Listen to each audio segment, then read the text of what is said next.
right, so you guys don't think that I'm completely biased to the Cougars. I am introducing two Huskies to you this morning. Yes, oh, come on.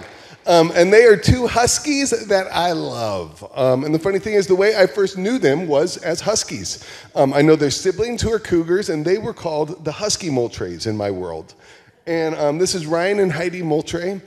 And I first knew them as Huskies, but then I later knew them as people who gathered people together, because every year they would have a Halloween party, and I would get invited, and I just loved how they gathered all different kinds of people from all different places to be around. Then I later got to know them. Ryan was a doctor here at Selah Family Medicine, so he became our family doctor, and I got to know him in that sense. But then I later got to know them because they decided to go on a 3-year mission trip. I think it started as a 1-year commitment and turned into 3 years. So then I knew them as missionaries. But since then they've returned, and here's the way I know them now. I know them as friends. And in all of those contexts, I knew them as people who loved Jesus. And so for me, I'm just really excited to introduce you to Ryan and Heidi Moultray, and the message is theirs this morning. So let's give them a big round of applause. Thank you, Scott. Thank you very much. Scott, did you crank the heat up in here? It is so hot. I am like sweating. I gotta. Oh. It is. Wow. Oh, man. Woo. It is hot. I feel so much more comfortable. Gosh. Okay. My daughter was wearing this hat. It's too small, so I'm going to put it there. Okay. Well, thank you very much for having us. We really appreciate it. What you're about to find out is that Heidi and I are not polished speakers, and this is way out of our comfort zone. Feeling very nervous. Yeah. But that's a little bit about what we're talking to you about today, is getting out of your comfort zone. Again, Ryan and Heidi, we have 3 kids, Will, Owen, and Juliet. A couple of them are back there. They're going to be coming up here later to talk. No, they're not. Okay.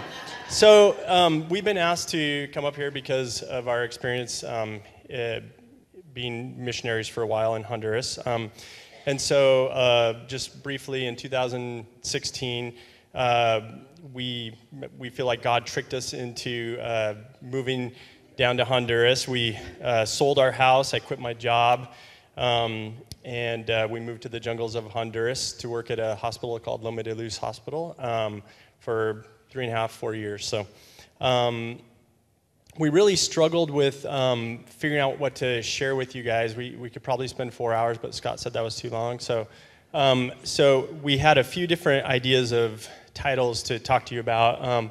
The first one is 57 Easy and Costly Steps to Becoming a Missionary. We thought that might scare some people off, so then our next option was How to Give Away Everything You Own and Become a Missionary. And then the final one, or the second to last one, was Renounce Your Family, Friends, Job, Children's Future, Dog, Home, and Perfect Neighborhood so you can do missions for the Lord. But really we decided to talk about embarking on your mission. And so this isn't necessarily a talk about doing international missions, but it is a talk about finding out what your mission is and figuring out what mission you can do for the Lord. So I'm going to talk about how it came about that we were on the mission field. So becoming a missionary was not on my radar whatsoever.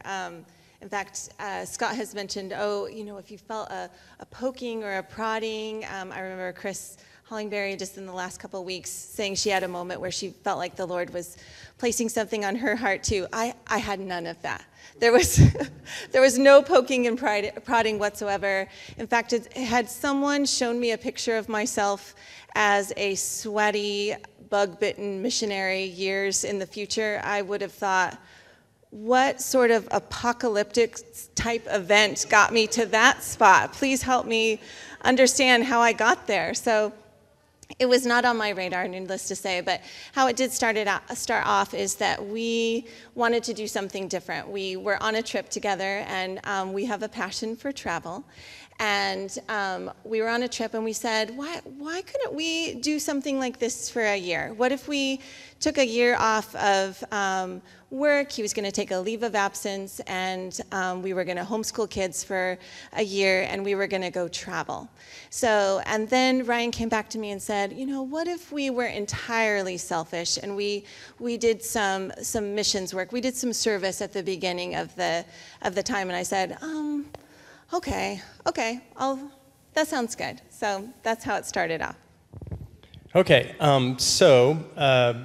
next slide, if you wouldn't mind, Tom. So we want to get a little audience participation here, and we want to ask you guys a question. In your bulletin, you may have seen a little QRS code, and if you understand the technology, you can use your phone to scan it, and there's going to be a couple questions that you can answer. If that technology seems too intimidating, then feel free to raise your hand and we'll call on you. But the question is, so if you can scan that, you're going to be able to type some things in. It's anonymous. But we're wondering if you would share with us something that may be on your heart that you've been thinking about, or that God has put in your heart to do to serve Him. It could be things like foster kids, or help with children's church, or be baptized, many things like that. So we're going to take a minute here and see. Oh, there we go. Good. People are doing it. Helping with teenage athletes, outreach, children's ministry, women's shelter. Yeah, good. Mentoring. Awesome.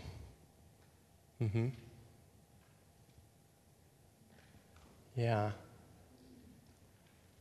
I feel like as soon as I said that, something popped into one of your heads that, yeah, I've thought about this, but I could never do it, because of these various obstacles. So I want you guys to stew on that for a bit, because I think that there's something that has popped in your head that maybe God would have you do, but there's a lot of fears and obstacles to that. So, all right, awesome, thank you. Pray. So things that that the most people write are going to pop up biggest, and so pray is standing out. Obviously, that's great. Okay. So next slide is a poll that we're going to do. And the next question is, what is holding you back from acting on your calling? Yeah, good. So the first one is imposter syndrome, which is sort of the idea that people think you are a fraud, even though you're capable at whatever thing that you're trying to do. Financial strains, obviously, I'm not godly enough, I'm not spiritual enough to do something for God or lead something for God. Inertia is just, hey, I'm comfortable where things are right now, and I just don't want to get out of this comfortable spot. You may have health or safety concerns about doing something. Time constraints, obviously, is starting to win here. Right, we're a busy people. Yeah. And then the last one is discomfort. Like, it's really uncomfortable to go in front of people and talk. I don't want to do that. So, yeah, it looks like time and finances and I'm not godly enough are some of the big ones. Heidi, you were going to talk about. All right. Well, I was going to share with you. I'm going to share with you what the biggest barrier for me, or it was a hurdle. There were many barriers, but one of the biggest hurdles that I remember having to overcome, and just it was a faith building experience because I really felt like the Lord spoke to me in that moment. But it was letting go of my house. In order to make this happen, we had to sell our house. And it took me a full year to get to that point that I was okay putting it on the market. It was a heart-wrenching decision for me. But in that moment, I really heard from the Lord, and I felt like the Lord said to me, he spoke wisdom to me, and he said, Heidi, don't trade what I have for you for this thing that is not everlasting. what I have for you is so much better. And so in that moment, I had peace about putting our house on the market, and of course, it went pretty quick. So. For me, it was definitely like the imposter syndrome of just feeling like I'm not a good enough doctor to go down there and do the things that I'll be asked to do, and I don't know what I'm doing, and I think the enemy gets into your head and makes you feel like you're worthless. So. We were going to kind of we had talked about touching on each of these barriers, and this is what I think anything we could say to you about these barriers or whatever barrier is holding you back would sound trite. And I feel like that is something the Lord has to work with you on. And this is what I know is when you make that decision to say yes and to do what he's asking you to do, you can wait expectantly for him to show up and overcome those barriers for you. So. Okay, next slide. We're gonna now kind of talk into the meat of our talk is we're gonna share with you 4 ideas that are gonna help you move into action on whatever it is that you are wanting to do, which you're gonna get done today or after today. You're gonna go home and start doing this. So the first concept is the idea of just get in the boat. So we had an analogy that we used. Actually, it was after we had said yes, and things were happening. House was selling, things were, all those little things were steps were falling into place. And so we likened it to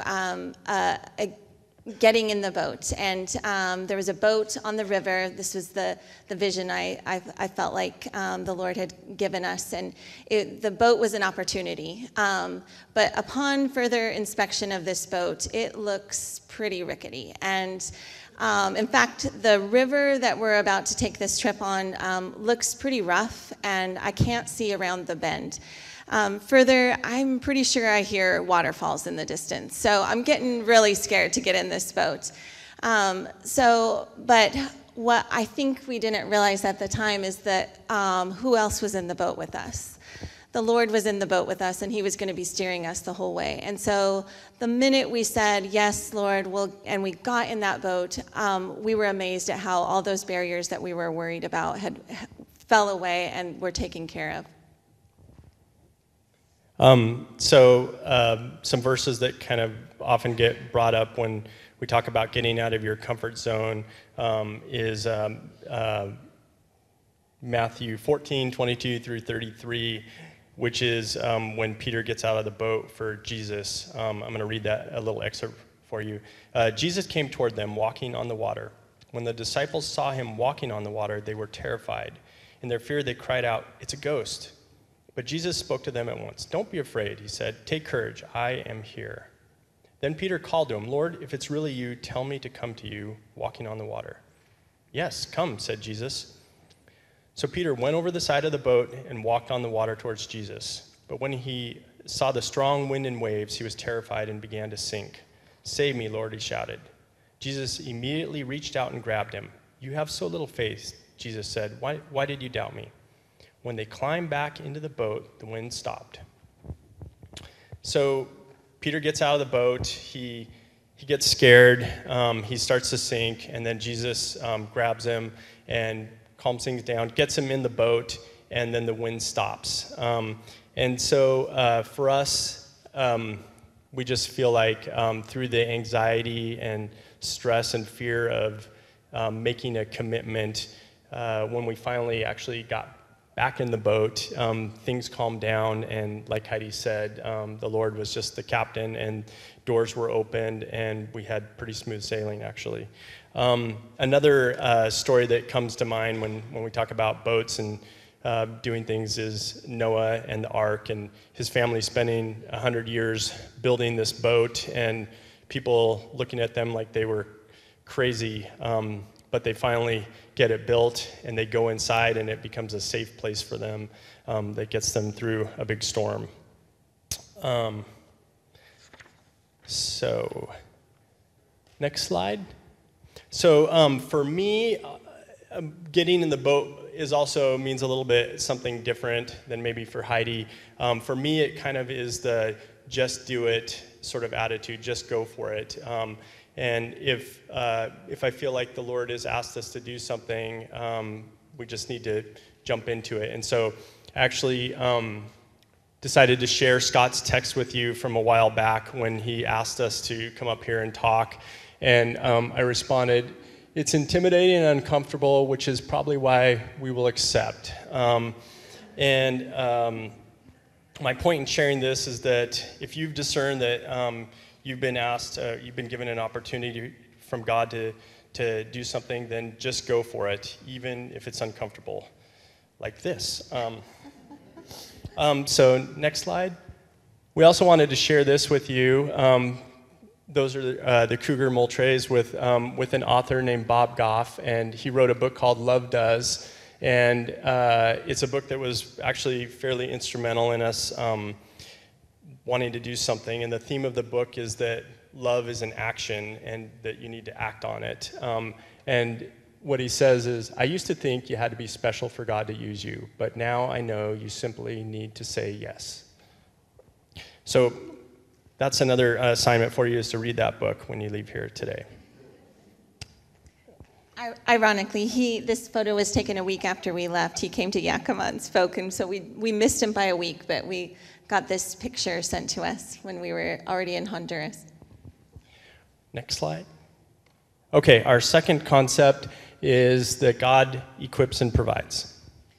So fundraising for me was another big barrier. I did not want to fundraise. You have to get up in front of people and talk about yourself to fundraise, and you also have to talk and ask people for money, and that was not something I wanted to do. But again, we said yes, and I was amazed at the way the Lord had showed up during that time. So an example, this was one of the biggest faith-building examples to me, was actually during this fundraising opportunity. There was someone that had asked us to come and speak at their Bible study. And so we were there, and Ryan is a physician, and so I thought that she knew Ryan. And I didn't ask how they knew each other, because if she was a patient, it was confidential. And so I just assumed that she was a patient of Ryan's. And so we spoke, and during the course of the conversation with her, I realized she was not a patient of Ryan's. And so I thought, okay, well, maybe she works at the clinic or something. And again, no, she doesn't know him like that. So I finally asked her, so what made you decide to support us? How did you even hear about us? They didn't go to our church. She wasn't someone I knew. And I had happened to notice that she was one of the first people to sign up to support us financially. And she said, "Oh, I just heard about you guys, and the Lord had pressed upon my heart that I needed to support you." And in that moment, I felt the Lord speak over me, "Heidi, it is not by your might that we're going to raise these funds. It is by my might that we're going to raise these funds." And I can't tell you what a faith-building experience that was in that moment, that the Lord had this, the Lord was caring for us, and he had every detail of this journey. Right, it's not about you. Next slide. Our third concept that we want to share with you is to be flexible. If God calls you to do something to serve him, just realize that it may not turn out exactly as you picture it. And that's something you definitely learn living in a third world country, is that you need to be able to roll with the punches. And I wanted to share two stories with you. One is cautionary and one is an exemplary story. The cautionary one is that down at our hospital, we would often have specialists come and visit and do work, particularly surgeons. In fact, I don't know if the Coxes are here today, but Dr. Brian Cox, he and his family have been down there many times to help with urology and that sort of thing. On this occasion, we had an ear, nose, throat doctor come down. And during the course of the drive, the 2-hour drive from the airport to the hospital, he was talking to one of my colleagues about the facilities, and the equipment that he had, and he realized that they only had about 90% of the stuff that he needed to do all the surgeries that he wanted to do, and that the last 10% he was going to have to improvise. And he just couldn't overcome that. And so they canceled his surgeries. He hung out for a week, didn't do any medicine, and then went home, and missed out on a lot of opportunities to help people. On the other side of that, I remember a time when we had a plastic surgeon come down, and it was sort of a last-minute thing. And so we didn't have a bunch of cases set up for him, but he just showed up. He wanted to help, and so whatever came in the door, he helped with. Even though he's a plastic surgeon, he was sewing up little cuts in the ER and putting bandages on things. And I remember he put a chest tube in a kid whose lung had collapsed, and he hadn't done that in 10 years. And so he just did what he could to bless other people, and he had an amazing experience, and we were blessed by it as well. So just remember to roll with the punches and don't miss out on blessing others because of your unmet expectations or unrealistic expectations for how you're going to help people. Last slide, I think, or no, not quite last. Fourth concept, there's our kids. So the fourth and last concept is that you do not have to be perfect. I think a mistake a lot of people make is that they feel like they have to be some sort of spiritual giant or biblical scholar to serve the Lord or teach Sunday school or go on missions or whatever you're going to do, or pray with somebody. You don't have to be a pastor or a completely spiritually mature person. You just have to be willing to do it. And you just have to realize that God has grace for you, and you need to have grace for yourself because he wants to use you. And we know throughout time that he has used failures time and time again to get his work done. If he was waiting around for somebody who was perfect, nothing would get done in the kingdom of heaven. And he's used murderers and adulterers and liars and drunkards to do his work. And so just want to leave you with that parting thought. So we said that... I'm sorry, last slide. In conclusion... We're not done yet. In conclusion, get in the boat, say yes to God. God is going to provide and equip you with the things you need. Make sure you're flexible, and remember that you do not have to be perfect to serve God. So at the beginning, Ryan said we're going to tell you about how the Lord tricked us into a long-term missions trip. I don't really think he tricked us into a long-term missions trip. More, I think that he knew me specifically so well that if he had showed me that picture that of myself as a missionary on the field, I might have pulled a Jonah. I might have ran in the other direction. And so he just knows me so well that he revealed to me just enough of what I could handle, and took me there in steps. And this is what I would say about this adventure that we went on, is that it was the gift that I never would have asked for. I never knew I wanted, but I am so grateful for. It was such a faith-building experience for me, and I come away from it so grateful for it. So thank you. I'm going to wrap us up in a prayer. Join me, please. Jesus, thank you so much, Lord, for this opportunity today to get to share how you blessed us, what you did in our lives, and just really pray that somebody here today feels inspired to act on the things they think you want them to do, that you're prodding them to do, and that they can work out the obstacles with you, Lord, that they need to overcome to get these things done, and just give them the courage to do what you would want them to do to serve you, Lord. We love you so much. We pray this in your name, Jesus. Amen. Amen. Can we give them a big round of applause?